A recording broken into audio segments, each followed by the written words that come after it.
Hi friends, ఎలా ఉన్నారు? Welcome to Govihari channel. మన ఛానల్ అయితే సబ్స్క్రైబ్ చేయండి, మర్చిపోవద్దు. ఇప్పుడు మనం వచ్చేసి మాచర్ల దగ్గరలో ఉన్న రామప్ప గుడి దగ్గరికి అయితే వెళ్తున్నాం. ఈ రామప్ప గుడిలో స్వామివారిని అయితే శ్రీ గంగా పర్వతవర్ధిని సమేత చింతల రామలింగేశ్వర స్వామి అని అంటారు.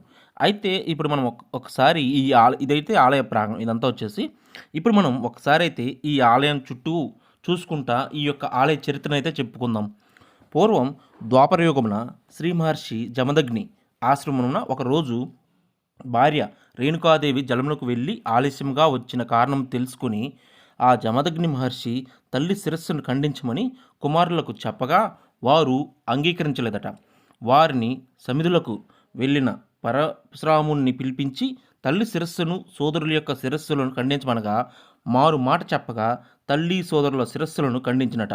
అప్పుడు జమదగ్ని మహర్షి కుమారుణ్ణి పితృవాక్య పరిపాలన చేసినందుకు వరం కోరుకోమన్నగా సాక్షాత్తు శ్రీ మహావిష్ణువు దశావతారములలో ఒక అవతారమైన పరశురాముడు తల్లిని సోదరులను బ్రతికించమని కోరాడట. మహర్షి అలానే తల్లిని సోదరులను బ్రతికించిందట. అప్పుడు తల్లి, నాయన పరశురామ, మాతృవాక్య పాతకమును భూమండలమున తీర్థయాత్రలు చేస్తూ 108 శివలింగములను ఉత్తర దిక్కుగా ప్రవహించు నదుల ప్రక్కన ప్రతిష్ఠ చేయమని చెప్పగా వాటిలో ఒకటే మనం ఇప్పుడు చూస్తున్న ఈ మాచర్ల గ్రామంలోని ఉన్న ఈ ఆలయం వచ్చేసి. ఈ దేవాలయం పరశురాల వారు ప్రతిష్ఠ చేసిన దేవాలయం. ఈయన పేరు చింతల రామలింగేశ్వర స్వామి నామకరణం చేశారు. ఈ చింతలను బాపేవాడు, అంటే మనసులో బాధలను తొలగించేవాడు కావున ఈయనకి చింతల రామలింగేశ్వర స్వామి అని నామకరణం జరిగింది.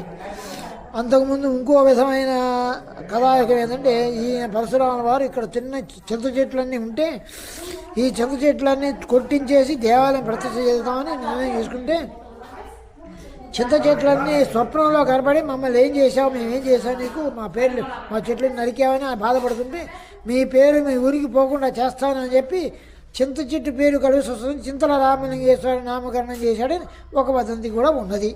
అంటే ఇందులో ఉత్తర ముఖద్వారం, ఇది తూర్పు ముఖద్వారం ఉండదు, పడమర ముఖం ఉంటుంది. సామాన్య పడమర ముఖ ద్వారాలు ఉండవు, తూర్పు ముఖం దేవాలయాలే ఉంటాయి. ఈ ఒక పరశురాముడు ప్రతిష్ఠ చేసిన దేవాలయమే పడమర ముఖంగా ఉన్నది. ఎదురుగా నీళ్లు 365 వాడి నీళ్లు పారుదలగా ఉంటుంది. అయితే పూజారి గారు చెప్పినట్టుగా ఆ నదినైతే ఇక్కడ వచ్చేసి చంద్రవంక నది అనేది పిలుస్తూ ఉంటారు.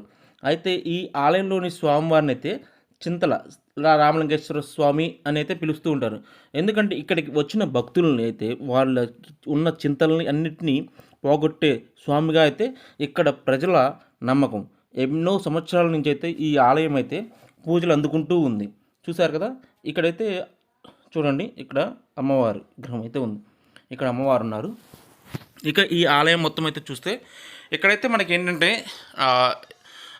భోజన వసతులు అయితే ఎటువంటి అయితే ఇక్కడైతే లేవు మేము వచ్చినప్పుడైతే. కానీ ఇక్కడ కార్తీక మాసం శివరాత్రులలో అయితే బాగా జరుపుతారని, పూజలు జరుపుతారని చెప్పారు. ఇది చూడండి, ఇదంతా ఆలయ ప్రాంగణం. ఈ కనిపించేదంతా మనకి ఆలయ ప్రాంగణం. ఇది వచ్చేసి ఈ యాగశాల లాగా అయితే పెట్టారు ఇక్కడ. ఇదిగోండి, ఇదంతా వచ్చేసి మనకి ఈ ఆలయ ప్రాంగణమే. ఇప్పుడు ఒకసారి మనం చూసాం కదా ముందు ఉన్న మనకి ఇదంతా. ఇక్కడ ఏంటంటే మనకి ఈ పూజారి గారు మనకి పొద్దున్న నుంచి మధ్యాహ్నం వరకు ఉంటారు, మళ్ళీ సాయంత్రం పూట అయితే ఉంటారు. ఇక్కడ ఎప్పుడు వచ్చినా సరే పూజలు అయితే జరుగుతూ ఉంటాయి. ఈయనే పూజారి గారు. ఇప్పుడు మనం వచ్చేసి ఒకసారి స్వామివారిని అయితే ఒకసారి చూద్దాం. ఈ చింతల రామలింగేశ్వర స్వామివారిని అయితే ఒకసారి మనం చూద్దాము. ఈ ఆలయంలో వచ్చేసి చూడండి, ఈ స్వామివారి ఇక్కడ లోపల ఉంది కదా గర్భాలయం. ఈ స్వామివారి చింతల రామలింగేశ్వర స్వామి చూశారు కదా, ఈ స్వామివారే చింతల రామలింగేశ్వర స్వామి అంటారు. అమ్మవారు వచ్చేసి మనం ఇందాక చూసాం కదా అమ్మవారు. ఇక్కడ కూడా ఒక పక్కనైతే ఆలయం కూడా ఉంది. ఈ ఆలయంలో కూడా అమ్మవారు ఉంటారు. ఒకసారి చూద్దాం. చూడండి, ఇక్కడ వచ్చేసి ఇదిగోండి అమ్మవారు వచ్చేసి ఈ స్వామివారిని గంగా సమేత శ్రీ చింతల రామలింగేశ్వర స్వామి అని అంటారు. ఇదిగోండి, ఇక్కడ ఇది వచ్చేసి ఏంటంటే జ్యోతిర్లింగాలు, 12 జ్యోతిర్లింగాల గురించి అయితే అక్కడ ఉంది. ఇదంతా చూసాం కదా, ఇదంతా ఆలయ ప్రాంగణం అయితే.